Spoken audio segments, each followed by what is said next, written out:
Hi, this is Robert with Robert's Reviews, and today I'm going to review the Asus AC5300, or also known as the RT AC5300. And basically, this thing is a monster. So, like everybody else, I go on the internet and I do my research and I try to find exactly what I want, the perfect model, the perfect thing with the best reviews. I found that when I was looking for wireless routers that I ended up with information overload. There was just so many reviews, so much conflicting information that it just kind of blew me away. I really narrowed it down to a couple of different brands and a couple of different items, but I would see one to the next. Well, I kind of wanted something with a lot of range and then a good mesh network. And the Asus came up with the best reviews overall. It had consistent information, and it has all the features from the high-end to the low-end stuff that you really need. So this one here is the first one that I bought, and this is my home unit that I'm using, and I would take the whole thing down, but it's actually running my internet right now, so it's kind of wired in and it's kind of a little crazy. We call this the crown. It's a larger unit and it basically looks like a crown. It has 8 antennae coming off of it, and it's supposed to have coverage for 5,000 square feet. We don't have a house that large, but we have almost 2 acres of property, and I like to be able to walk around and have cell service or Wi-Fi service everywhere. For my cell service, I have to use a repeater that I actually plug into one of the ether ports of the router here. And the router itself I have plugged into my Comcast router, but it had terrible coverage, but it was relatively fast with good throughput speed. So let's start with some of the stats for this router, and I'll start by telling you that I purchased it on 12/18/2018, and it's been running ever since. So this is a tri-band router with a 1.4 gigahertz CPU.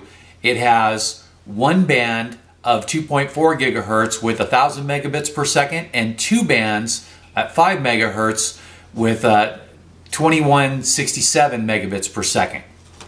So it has some real speed. That is the total combined is I think where they get the 5300, and I think that's the 5300 megabits is what's implied. So basically, this was easy to set up. I plugged it in, plugged it into my laptop, and basically loaded up the control panel and was able to turn the thing on, and it just pretty much activated. I renamed the network to the networks that I had, which sounded like it would work out great because I used the same network name and the same password, but because it has some AI security features, I had to literally go through and reload each one of my devices. So I deleted the network off of my laptop and then just typed it back in and put the password back in, and boom, it came right back on. And every device that I had to do that with. So including the cell phones and including the wireless printer and such. So I guess that the AI security is supposed to, protect you, and that you sign in, and that works really good. I did have 2 devices where I used the WPS button, and I just pushed the button and boom, they just came on, which was great. So after I plugged this in, I went outside with my cell phone and I started, running YouTube video and walking around the yard. I had coverage just about everywhere in the yard, so almost 2 acres, which is well over 5,000 square feet. But it's kind of more of a range issue than a square footage issue. And it basically picked up pretty well. I did have a little drop off towards the ends of the network. And so the next day showed up my next router, and this was the router that I ordered for the second one. The main reason I ordered this one was because it was actually listed with better long-range performance, and it was cheaper. And this router right here is the AC2900, which is also known as RT AC86U. And it said that the actual long range was better, and it has a 1.8 gigahertz dual core CPU, dual band. It's supposed to be running the 5 gigahertz at the same speed as the other one at 2167 megabits per second. and the 2.4 at 750 megabits per second. It only has 3 antennae. They are a little bit larger, and that might contribute to part of the reason that this one gets better transmission.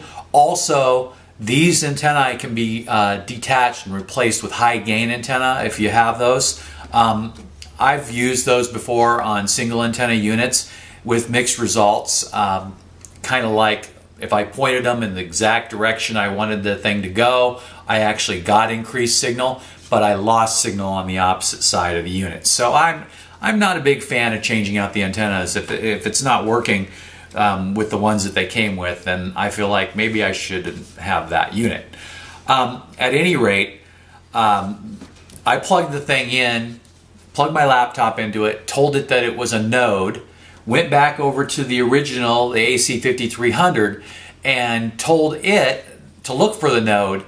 And it took a little bit of time for load time, and then it found it, and it was running throughput virtually seamlessly. So then I unplugged it, took it out in the garage, plugged it in, and it was like the thing was sitting right next to it. I plugged in my laptop directly to it. I was running hardline to it through the ether port, and running high definition YouTube videos and Netflix, and not a skip. Load time was same as if I was in the house. It was working absolutely wonderfully. So then what I did is that I plugged my network switch, which I have a bunch of computers in my garage. I plugged my network switch into it, and then I used an extra cord just to have my access so I could plug my laptop directly into it if I needed to monitor the network from that location. And it was working great. And so then I felt like I needed one more router, but first I wanted to run around the yard and test it. So I went all the way to the corner of the yard after both of these were plugged in, and so it's supposed to be a mesh network. So these are supposed to be talking to each other, and the wireless is supposed to be seamless. I went all the way to the corner, and this is, you know, a little less than 2 acres here, and it's a kind of a linear yard, so it's a good more than 100 yards from the original home base station. And I was running all of the same wireless videos and stuff at full speed without a single drop.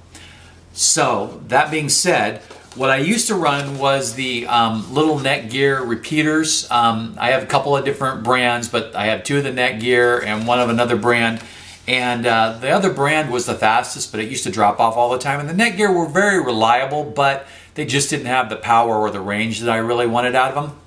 So what I did is that I bought a third router.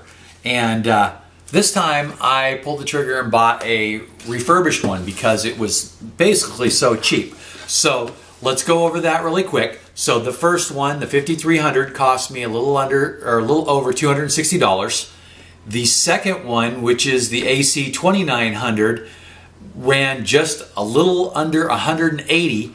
And then the third one, which was the refurbished, and this one goes by AC66, but it's a 1750 megabits per second unit. I bought it refurbished, and it came in this white box from Amazon, and this unit cost me under $70. Now I've seen the prices up and down, $5 here and $5 there. If you just kind of, you know, watch it and wait just a couple of days, you might get a lower price. This unit seemed to have similar performance as the second unit, the AC2900, but it just doesn't have the throughput speed that the other unit has. It does have a 1 gigahertz CPU dual. It's a dual band unit, and it has all the usual suspects, all the usual plugins, just like the other 2 units. And it has a 5 gigahertz network and a 2.4 gigahertz. And the 2.4 runs at 450 megabits per second, and the 5 runs at 1300 megabits per second.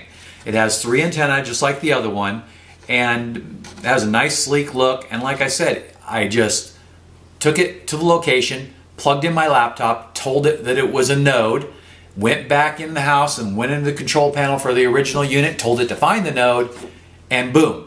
The one thing I want to point out about this one is that I had to reload the firmware, because the original, when this was originally conceived, the AI mesh network didn't run exactly the same, or didn't run at all, and so it needed to have the firmware updated for it to work properly. So, like always, all the 3 of these units came with the usual suspects with your easy setup guide, and all the information, excuse me, that side, was there just like you need, and it went through just exactly the way it said. When I loaded the control panel, I looked at the control panel and it was a little daunting. There was a lot of information there, a lot of different customized settings. The one that I dove into a little bit was the port forwarding. I don't play a lot of video games anymore, but when I was playing Call of Duty, you had to run port forwarding to compete with some of the kids, because they would just kill an old man like me. If I didn't have fast internet, I had no chance. So all those commands are there, and then a lot of other stuff. Also, the Asus touts that if you use one of their laptops and stuff, that they have an integrated system that actually runs like an accelerator, and it's supposed to all run in the exact same native system, which is supposed to make it even faster than port forwarding. I don't know if that's true or not. I don't have an Asus laptop to run it on, so I'm not really positive about that. All the documentation in all 3 boxes were included, even the refurbished one, and then of course links for online stuff like that too. So I would highly recommend, if you have a large house, to go with this unit by itself. But if you have dead spots or are trying to cover like a detached garage or something like that, either one of these 2 units are going to work great to help extend your network. Do remember that the network has to communicate both directions, so if you exceed the distance of either one of the routers, then you have a problem. So that's kind of why I went with the AC2900, because it was recommended as having the best distance, and after I confirmed that this one, the 5300, was easily reaching garage at full power, I was like, okay, let's make sure that we don't go with the cheaper one and cheap out and not get what we want, because I was fighting that already, and I literally had to run an Ethernet cord out on the ground to get service out to my garage, which was just a joke. So we didn't want to do that again. So anyway, I recommend this highly, and I would say that it's worth your time and money. It definitely has beginner power, so you can just basically go through the easy step-by-step instructions, and if you want to do really advanced stuff, it has the ability to do that too for you also. This is Robert. Thank you for watching my video. Have a great day.